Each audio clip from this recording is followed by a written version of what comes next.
Agar inson iymon keltirib, Allohning aytganini qilib, nafsini demak o'sha Alloh aytgan tarafga buradigan bo'lsa, harakat qiladigan bo'lsa, uni nafsi endi lavvomaga aylanadi, malomatchi nafs.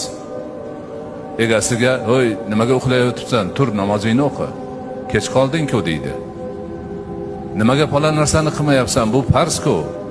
Qilmasang gunohkor bo'lasan" deb haligi malomatchi bo'lib qolgan nafs iymon bilan qurollangani uchun egasini doim yaxshi ishga, ibodatga, xayrga, barakaga, hamma yoqqa yaxshilik qilishga chorlaydi.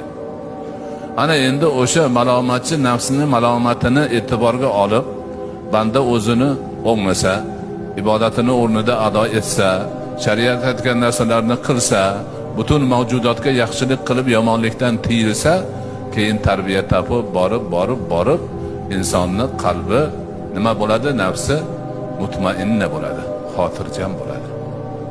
Uncha buncha narsaga e'tibor bermaydigan, faqat Alloh bilan birga bo'ladigan holatga aylanadi.